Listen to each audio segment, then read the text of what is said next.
Alright, so here we are 2 years later after my initial tabletop review of the Whitehead Holsters MicroTuck, and just want to show you guys a few things, and we'll talk about the holster. So you can see I've got it on my left hand side, and it does a great job. I mean, daily carry is fantastic. It's the most comfortable holster that I've ever used, and I've used several over the past 2 years. I've tested out full Kydex and full leather, and just pretty much tried everything out, and this is what I keep going back to. It's honestly my favorite holster. I've had several different Kydex scabbards for it and several different guns. But as you can see, this is a regular shirt, and it does a fantastic job. I know it's black, so you can't see everything perfectly. But yeah, so there it is, and I want to show you guys how easy it is to get ready, put on, and take off the holster.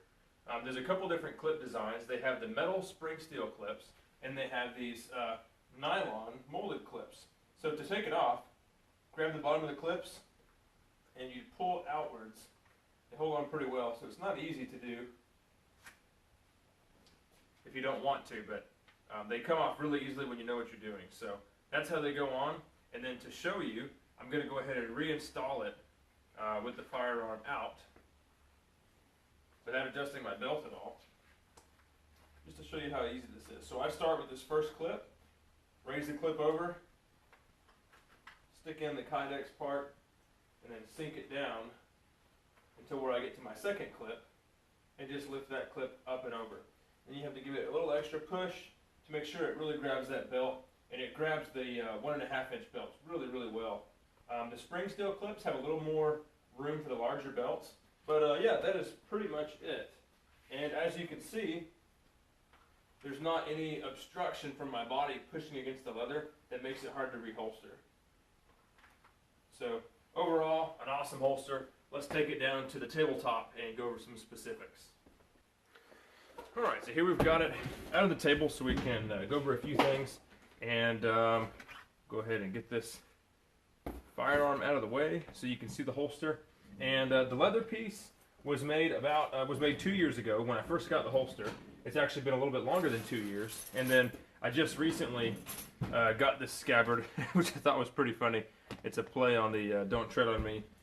You've probably seen this meme. But anyway, Tony made that for me, and that's one of the cool things about Whitehead as a company. You can make all kinds of different custom holster configurations. This came from the Obsidian line, which was originally just all black. So it's their baseline series. You can get different clip options and things, but just a black holster. Then you can go custom with different kinds of leathers and pictures. You can literally send them a picture of your favorite grandma's face and stick it in a holster if you really wanted to. But this one, as you can see, I keep the P365 in. I've had everything from a Smith & Wesson Bodyguard, which is the single stack 380, all the way up to a full-size Browning high power, and this is for the M&P 2.0C with suppressor sights, threaded barrel, and an Enforce light. So that's a pretty big gun. You can see you have a little bit of hangover there at the bottom, but this thing carried fantastic, even in this smaller flexible holster.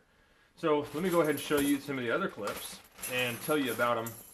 So the two main clips that I've used are these molded nylon or plastic clips, and then you have these spring steel clips. And the big difference is the spring steel is a little bit thinner, so it can conceal a little bit better. You can see the plastic ones are quite a bit thicker, but the plastic ones have better retention and less movement. So the metal clips are a little bit taller, so you can have a little bit of up and down movement on your belt, but they go on and off super quick. So if you take your holster off more than once a day, then maybe these may be better for you. Also, like I said, they're great for that slim line. These do hold better, but they stick out a little bit. Now, I love these clips because they're low profile, but the one thing I noticed was having this metal ridge here would sometimes rub on my leather seats, sitting on the couch to watch TV or getting in and out of the car.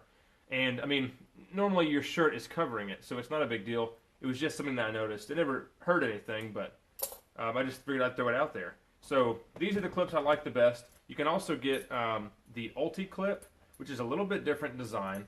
It kind of goes over a fabric and then locks into place. It's not really what I would recommend for this kind of holster, but you can get these. These are great for the off-body carry, purses, backpacks, and then they also have a Velcro line that goes completely inside the belt and nothing sticks out, which is really cool. I'll put a link to the website so you can see that.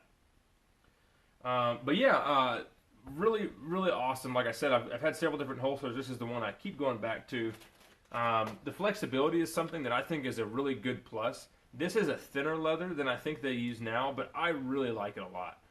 As you can see, I'm kind of skinny, and my holster has taken the natural form of my body after wearing it for so long, and the flexibility really helps out a lot. You can see this front wing here, where this front clip is at quite a bit of a bend, which would maybe hard for some thicker leathers or less pliable, so I like the flexibility. And you can see I've tested out all the different ride heights. Right now I've got it at the highest setting to get the gun as high out of my pant line as possible, but you can go super far down.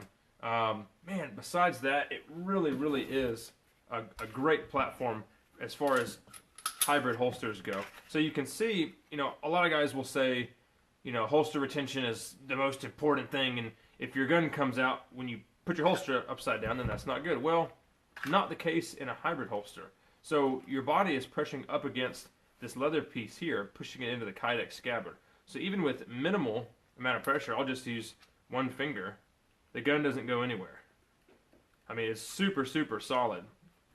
So the retention has been awesome. I've done everything from, I've put plenty of running miles through this holster, running, jumping, and climbing. I've got 3 boys, so as you can imagine, keeping up with them, going upside down, all kinds of crazy stuff, laying on the ground, working on cars.